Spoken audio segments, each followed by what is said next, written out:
नमस्कार दोस्तों, स्वागत है आपका वन डे एग्जाम सेंटर में। दोस्तों, आज के वीडियो में हम लोग डीडीयू के बीए सेकेंड सेमेस्टर हिंदी का जो पहला पेपर है, जिसका नाम है कार्यालय हिंदी और कंप्यूटर प्रथम, और जिसका पेपर कोड है HND 104, उससे संबंधित 50 महत्वपूर्ण बहुविकल्पी प्रश्नों का अध्ययन करेंगे। परीक्षा में जाने से पहले इन प्रश्नों को जरूर देख करके जाइएगा। चलिए बिना देर के वीडियो को शुरू करते हैं। आपका पहला प्रश्न है, किसी राज्य के सरकारी क्रियाकलापों के लिए सरकार या संविधान के द्वारा स्वीकृत भाषा को क्या कहते हैं? यह राजभाषा, बी है राष्ट्रभाषा, सी है संपर्क भाषा और डी है उपर्युक्त में से कोई नहीं। ए ऑप्शन आपका सही हो जाएगा। किसी राज्य के सरकारी क्रियाकलापों के लिए सरकार या संविधान के द्वारा जो भाषा स्वीकृत की जाती है उसको राजभाषा के नाम से जाना जाता है। दूसरा प्रश्न है, निम्नलिखित में से कौन सी विशेषता कार्यालय हिंदी की है? आपको बताना है कि इसमें से कौन सी विशेषता कार्यालय हिंदी की है। यह वैज्ञानिकता, बी है अनुप्रयुक्तता, सी है भाषिक विशिष्टता, डी है उपर्युक्त सभी। डी ऑप्शन आपका सही हो जाएगा। तीनों विशेषताएं कार्यालय हिंदी में पाई जाती हैं। कार्यालय हिंदी वैज्ञानिक होती है, अनुप्रयुक्त होती है, यानी सामान्य बोलचाल में प्रयोग नहीं की जाती है, भाषिक दृष्टि से विशिष्ट होती है। तो दूसरे का डी ऑप्शन आपका सही हो जाएगा। तीसरा प्रश्न है, राजभाषा अधिनियम का संसद द्वारा अधिनियमन कब हुआ था? ए है 1963 में, बी है 1965 में, सी है 1967 में और डी है 1971 में। 1963 में हुआ था। तीसरे का ए ऑप्शन आपका सही हो जाएगा। चौथा प्रश्न है, भारतीय संविधान की किस अनुसूची में भाषाओं की सूची प्रदान की गई है? ए है 7वीं अनुसूची में, बी है 8वीं अनुसूची में, सी है 10वीं अनुसूची में और डी है 12वीं अनुसूची में। 8वीं अनुसूची में है। चौथे का बी ऑप्शन आपका सही हो जाएगा। संविधान के 8वीं अनुसूची में कुल 22 भाषाओं को सम्मिलित किया गया है। बी ऑप्शन आपका सही हो जाएगा। पांचवा प्रश्न है, उच्चतम न्यायालय तथा उच्च न्यायालय की भाषा के संबंध में भारतीय संविधान के किस अनुच्छेद में प्रावधान किया गया है? ए है अनुच्छेद 348, बी है 349, सी है 350 और डी है 351। ए ऑप्शन आपका सही हो जाएगा। अनुच्छेद 348 में उच्चतम न्यायालय और उच्च न्यायालय की भाषा संबंधी प्रावधान किया गया है। पांचवे का ए ऑप्शन आपका सही हो जाएगा। छठा प्रश्न है, राजभाषा की संसदीय समिति में कितने सदस्यों का प्रावधान किया गया है? ए है 15 सदस्य, बी है 20 सदस्य, सी है 25 सदस्य और डी है 30 सदस्य। 30 सदस्यों का प्रावधान किया गया है। छठे का डी ऑप्शन आपका सही हो जाएगा। सातवां प्रश्न है, कार्यालय हिंदी के विषय में सत्य है। आपको बताना है कि इसमें से कौन सा कथन कार्यालय हिंदी के बारे में सत्य है। यह पारिभाषिक शब्दावली का अधिक प्रयोग, बी है कर्मवाच्य का अधिक प्रयोग, सी है शासन की कार्यप्रणाली का प्रयोग और डी है उपर्युक्त सभी। डी ऑप्शन आपका सही हो जाएगा। ऊपर जो तीनों विकल्प दिए गए हैं तीनों कार्यालय हिंदी के संदर्भ में सत्य हैं। डी ऑप्शन सातवें का सही हो जाएगा। आठवां प्रश्न है, संसद द्वारा राजभाषा संकल्प कब पारित किया गया? ए है 1963 में, बी है 1968 में, सी है 1973 में और डी है इनमें से कोई नहीं। 1968 में पारित किया गया था। बी ऑप्शन आपका आठवें का सही हो जाएगा। नौवां प्रश्न है, निम्नलिखित में सही सुमेलित है। आपको बताना है कि जो नीचे ऑप्शन दिए गए हैं इसमें से कौन सा ऑप्शन सही सुमेलित है। ए है राजभाषा अधिनियम 1963, बी है राजभाषा नियम 1976 और सी है राजभाषा संकल्प 1968 और डी है उपर्युक्त सभी। डी ऑप्शन आपका सही हो जाएगा। ऊपर जो तीनों ऑप्शन दिए गए हैं तीनों सही सुमेलित हैं। राजभाषा अधिनियम 1963 में आया था, राजभाषा नियम 1976 में आया था और राजभाषा संकल्प 1968 में आया था। नौवें का डी ऑप्शन आपका सही हो जाएगा। 10वां प्रश्न है, हिंदी के प्रचार प्रसार की व्यवस्था संविधान के किस अनुच्छेद में की गई है? ए है अनुच्छेद 350, बी है 351, सी है 352 और डी है 353। बी ऑप्शन आपका सही हो जाएगा। अनुच्छेद 351 में हिंदी के प्रचार प्रसार की व्यवस्था संविधान के द्वारा किया गया है। 10वें का बी ऑप्शन आपका सही हो जाएगा। 11 नंबर प्रश्न है, वैज्ञानिक एवं पारिभाषिक शब्दावली आयोग का गठन कब किया गया था? ए है 1961 में, बी है 1962 में, सी है 1963 में और डी है 1964 में। ए ऑप्शन आपका सही हो जाएगा। 1961 में वैज्ञानिक एवं पारिभाषिक शब्दावली आयोग का गठन किया गया था। 11 का ए ऑप्शन सही हो जाएगा। 12 नंबर प्रश्न है, वह शब्द जो किसी ज्ञान विज्ञान के विशेष क्षेत्र में एक विशिष्ट तथा निश्चित अर्थ में प्रयुक्त किया जाता है उसे क्या कहते हैं? यह सामान्य शब्द कहते हैं, बी है अर्ध पारिभाषिक शब्द कहते हैं, सी है पारिभाषिक शब्द कहते हैं और डी है उपर्युक्त में से कोई नहीं। सी ऑप्शन आपका सही हो जाएगा। इसको पारिभाषिक शब्द कहा जाता है जो ज्ञान विज्ञान के किसी विशेष क्षेत्र में विशिष्ट तथा निश्चित अर्थ में प्रयुक्त किया जाता है, उसको पारिभाषिक शब्द के नाम से जानते हैं। 12 का सी ऑप्शन आपका सही हो जाएगा। 13 नंबर प्रश्न है, निम्नलिखित में से कौन सी विशेषता पारिभाषिक शब्दावली की है? ए है इसका अर्थ विशिष्ट क्षेत्र में निश्चित होता है, बी है शब्द विषय के साथ संबद्ध होते हैं, सी है यह परिभाषित होता है, डी है उपर्युक्त सभी। 13 का डी ऑप्शन आपका सही हो जाएगा। ऊपर जो तीनों कथन दिए गए हैं तीनों जो है पारिभाषिक शब्दावली की विशेषता बता रहे हैं, डी ऑप्शन आपका सही हो जाएगा। 14 नंबर प्रश्न है, पारिभाषिक शब्द ऐसे शब्दों को कहते हैं जो रसायन, भौतिकी, दर्शन, राजनीति आदि विभिन्न विज्ञानों या शास्त्रों के शब्द होते हैं तथा जो अपने क्षेत्र में निश्चित अर्थ में सुनिश्चित रूप से परिभाषित होते हैं। यह परिभाषा किसकी है? किसके द्वारा यह परिभाषा दिया गया है? यह डॉक्टर भोलानाथ तिवारी के द्वारा, बी है डॉक्टर गोपाल शर्मा के द्वारा, सी है रेमंड हाउस के द्वारा और डी है इनमें से कोई नहीं। ए ऑप्शन आपका सही हो जाएगा। ऊपर जो पारिभाषिक शब्द की परिभाषा दिया गया है डॉक्टर भोलानाथ तिवारी के द्वारा दिया गया है। 14 का ए ऑप्शन आपका सही हो जाएगा। 15 नंबर प्रश्न है, निम्नलिखित में से कौन सी विशेषता पारिभाषिक शब्दों की है? इसमें से कौन सी विशेषता पारिभाषिक शब्दों की है? यह उसका कृत्रिम निर्माण किया जाता है, बी है यह असामान्य होते हैं, सी है पारिभाषिक शब्द की सीमा निश्चित होती है, डी है उपर्युक्त सभी। डी ऑप्शन आपका सही हो जाएगा। ऊपर का तीनों कथन पारिभाषिक शब्द की विशेषता बता रहा है क्योंकि पारिभाषिक शब्द का कृत्रिम ढंग से निर्माण किया जाता है। यह असामान्य होते हैं, सामान्य बोलचाल में इनका प्रयोग नहीं किया जाता है। पारिभाषिक शब्द की जो सीमा होती है निश्चित होती है, यह निश्चित कर दिया जाता है कि पारिभाषिक शब्द के द्वारा कौन सा अर्थ निकलेगा, तो डी ऑप्शन आपका 15 का सही हो जाएगा। 16 नंबर प्रश्न है, हिंदी में पारिभाषिक शब्दावली का निर्माण किया जाता है, आपको बताना है किस विधि के द्वारा किया जाता है। ए उपसर्ग द्वारा, बी है प्रत्यय द्वारा, सी है समास के द्वारा और डी है उपर्युक्त सभी। डी ऑप्शन आपका सही हो जाएगा। इन तीनों विधियों के द्वारा हिंदी में पारिभाषिक शब्दावली का निर्माण किया जाता है। अगला प्रश्न है 17 नंबर, जिन शब्दों की सीमा बांध दी जाती है वह पारिभाषिक शब्द हो जाते हैं और जिनकी सीमा नहीं बांधी जाती वे साधारण शब्द होते हैं। यह परिभाषा किसकी है? यह है डॉक्टर भोलानाथ तिवारी की, बी है डॉक्टर रघुवीर की, सी है डॉक्टर सूरजभान सिंह की और डी है उपर्युक्त में से कोई नहीं। डी ऑप्शन आपका सही हो जाएगा। ऊपर जो परिभाषा दिया गया है वो डॉक्टर रघुवीर के द्वारा दिया गया है। 17 का बी ऑप्शन आपका सही हो जाएगा। 18 नंबर प्रश्न है, निम्नलिखित में से कौन उपसर्ग पद्धति से निर्मित शब्द है? यह है अनुशासन, बी है भौतिकी, सी है क्षेत्रीय और डी है घोषणा पत्र। ए ऑप्शन आपका सही हो जाएगा। अनुशासन जो है उपसर्ग विधि के द्वारा निर्मित शब्द है, इसमें शासन में अन उपसर्ग जुड़ा हुआ है तब इस शब्द का निर्माण हुआ है। 18 का ए ऑप्शन आपका सही हो जाएगा। 19 नंबर प्रश्न है, एडहाक का अर्थ क्या होता है? ए है समर्थ, बी है तदर्थ, सी है अर्थ और डी है लिप्यर्थ। 19 का आपका बी ऑप्शन सही हो जाएगा। एडहाक का अर्थ होता है तदर्थ।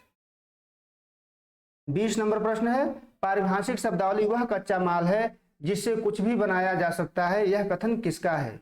यह डॉक्टर भोलानाथ तिवारी का, बी है पृथ्वीनाथ पांडे का, सी है देवेंद्रनाथ शर्मा का और डी है देवकी नंदन ठाकुर का। सी ऑप्शन आपका 20वें का सही हो जाएगा। देवेंद्रनाथ शर्मा के द्वारा यह परिभाषा दिया गया है। 21 नंबर प्रश्न है, किस संप्रदाय का मानना है कि पारिभाषिक शब्दावली का निर्माण संस्कृत से किया जाना चाहिए? यह पुनरुत्थानवादी संप्रदाय, बी है आदानवादी संप्रदाय, सी है समन्वयवादी संप्रदाय और डी है प्रयोगवादी संप्रदाय। तो ए ऑप्शन आपका सही हो जाएगा। पुनरुत्थानवादी जो संप्रदाय है इसका मानना है कि हिंदी में पारिभाषिक शब्दों का निर्माण संस्कृत से किया जाना चाहिए। 22 नंबर प्रश्न है, विधिक शब्दावली का संबंध है। यह न्याय व्यवस्था से, बी है प्रशासनिक व्यवस्था से, सी है चिकित्सा की व्यवस्था से और डी है उपर्युक्त में से कोई नहीं। ए ऑप्शन आपका सही हो जाएगा। विधिक शब्दावली का संबंध न्याय व्यवस्था से होता है। 22 का ए ऑप्शन सही हो जाएगा। 23 नंबर प्रश्न है, निम्नलिखित में पारिभाषिक शब्दावली की विशेषता है। यह अनिकार्थी होना, बी है पर्यायवाची होना, सी है निश्चित अर्थ होना, डी है उपर्युक्त में से कोई नहीं। तो सी ऑप्शन आपका सही हो जाएगा। पारिभाषिक शब्दावली का निश्चित अर्थ होता है। 23 का सी ऑप्शन सही हो जाएगा। 24 नंबर प्रश्न है, निम्न में से कौन समास प्रक्रिया से निर्मित पारिभाषिक शब्द है? यह ग्राम पंचायत, बी है आकाशवाणी, सी है घोषणा पत्र और डी है उपर्युक्त सभी। डी ऑप्शन आपका सही हो जाएगा। ऊपर के तीनों विकल्प समास प्रक्रिया के द्वारा निर्मित शब्द हैं। 25 नंबर प्रश्न है, निम्नलिखित में से कौन उपसर्ग प्रक्रिया से निर्मित पारिभाषिक शब्द हैं? ए है अधिकार, बी है प्रबल, सी है अनुबंध और डी है उपर्युक्त भी। डी ऑप्शन आपका सही हो जाएगा। तीनों जो शब्द हैं उपसर्ग प्रक्रिया के द्वारा निर्मित हैं।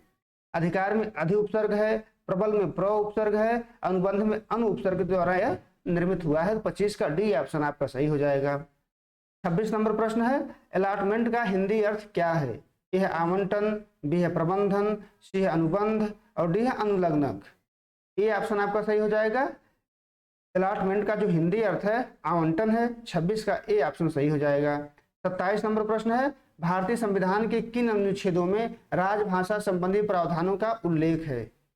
ए अनुच्छेद 343 से 351, बी है 315 से 335, सी है 311 से 340 और डी है 300 से 320। ए ऑप्शन आपका सही हो जाएगा। भारतीय संविधान में अनुच्छेद 343 से लेकर 351 तक राजभाषा संबंधी प्रावधान किया गया है। 28 नंबर प्रश्न है, कंप्यूटर का जनक किसे माना जाता है? ए है चार्ल्स बैबेज, बी है थॉमस र्यूटर, सी है एडिसन और डी है डार्विन।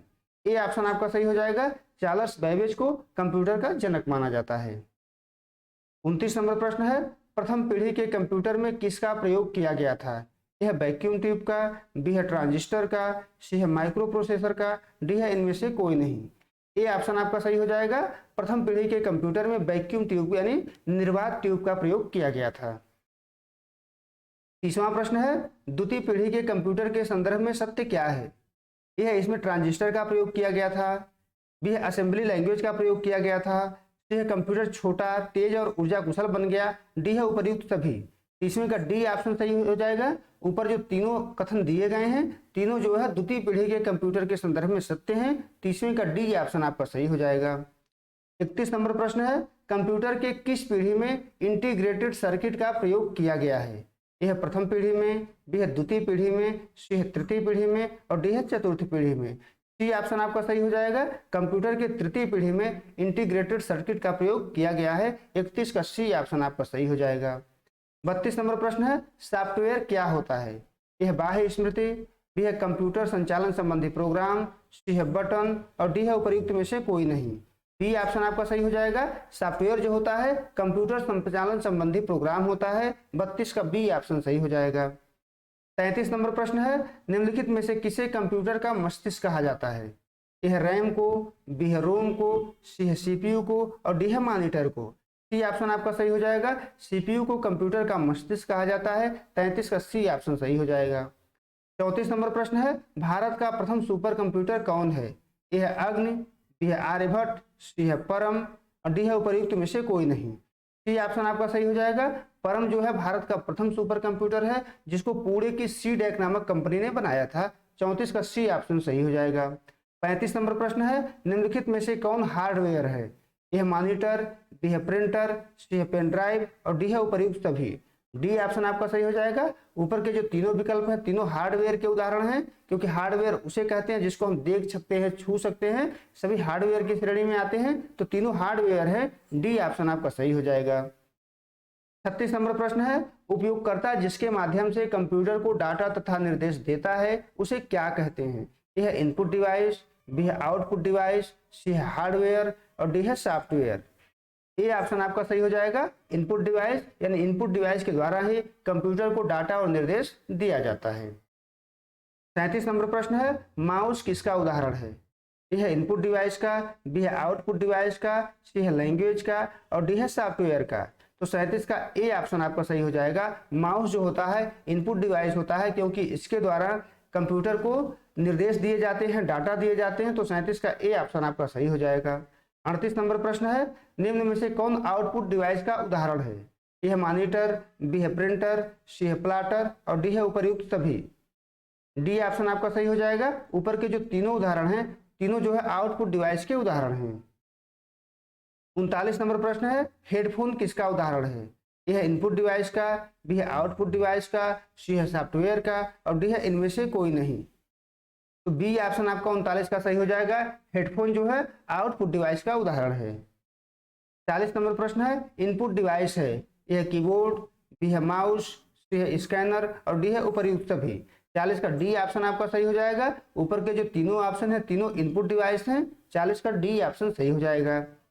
41 नंबर प्रश्न है, कंप्यूटर की समस्त सूचनाएं तथा आउटपुट देखने के लिए किसका प्रयोग किया जाता है? ए है माउस का, बी है कीबोर्ड का, सी है मॉनिटर का और डी है प्लॉटर का। 41 का सी ऑप्शन आपका सही हो जाएगा। कंप्यूटर की समस्त सूचनाएं और आउटपुट देखने के लिए मॉनिटर का प्रयोग किया जाता है।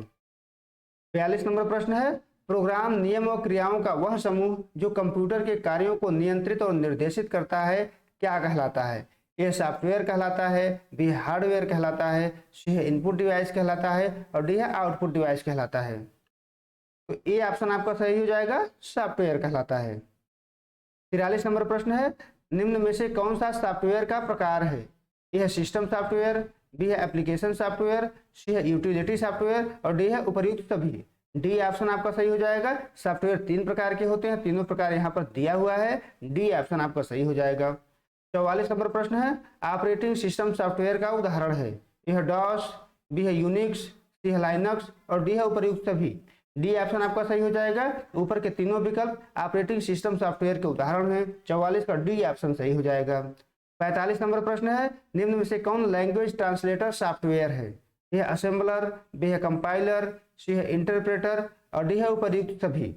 डी ऑप्शन आपका सही हो जाएगा। तीनों जो है लैंग्वेज ट्रांसलेटर सॉफ्टवेयर हैं। असेंबलर जो है निम्न स्तरीय भाषा को मशीन भाषा में बदलता है और कंपाइलर और इंटरप्रेटर उच्च स्तरीय भाषा को मशीन भाषा में परिवर्तित करते हैं। 46 नंबर प्रश्न है, निम्न स्तरीय भाषा में लिखे गए प्रोग्राम को मशीनी भाषा में बदलता है? कौन बदलता है? ए है असेंबलर बदलता है, बी है कंपाइलर, सी है इंटरप्रेटर, डी है उपर्युक्त में से कोई नहीं। तो ए ऑप्शन आपका सही हो जाएगा। असेंबलर जो है निम्न स्तरीय भाषा में लिखे गए प्रोग्राम को मशीन भाषा में परिवर्तित कर देता है। 47 नंबर प्रश्न है, उच्च स्तरीय भाषा का उदाहरण है? ए है सी प्लस प्लस, बी है जावा, सी है पास्कल, डी है उपर्युक्त सभी। डी ऑप्शन आपका सही हो जाएगा। ऊपर के तीनों विकल्प उच्च स्तरीय भाषा के उदाहरण हैं। 48 नंबर प्रश्न है, कंप्यूटर कौन सा लैंग्वेज समझता और निष्पादित करता है? यह मशीन या बाइनरी लैंग्वेज, बी है असेंबली लैंग्वेज, सी है उच्च स्तरीय लैंग्वेज और डी है उपर्युक्त सभी। ए ऑप्शन आपका सही हो जाएगा। कंप्यूटर जो होता है मशीन या बाइनरी लैंग्वेज को समझता और निष्पादित करता है। 49 नंबर प्रश्न है, एंटीवायरस किसका उदाहरण है? ए ऑपरेटिंग सॉफ्टवेयर का, बी है एप्लीकेशन सॉफ्टवेयर का, सी है यूटिलिटी सॉफ्टवेयर का, डी है उपर्युक्त सभी का। सी ऑप्शन आपका सही हो जाएगा। एंटीवायरस जो होता है यूटिलिटी सॉफ्टवेयर का उदाहरण है। 50 नंबर प्रश्न है, MS वर्ड किसका उदाहरण है? ए है सिस्टम सॉफ्टवेयर का, बी है एप्लीकेशन सॉफ्टवेयर का, सी है यूटिलिटी सॉफ्टवेयर का, डी है उपर्युक्त सभी का। तो आपका बी ऑप्शन सही हो जाएगा 50 का। MS वर्ड जो है एप्लीकेशन सॉफ्टवेयर का उदाहरण है। उम्मीद है दोस्तों आपको ये वीडियो पसंद आया होगा। आप हमारे चैनल को सब्सक्राइब करिए, वीडियो को लाइक करिए, शेयर करिए। बहुत बहुत धन्यवाद।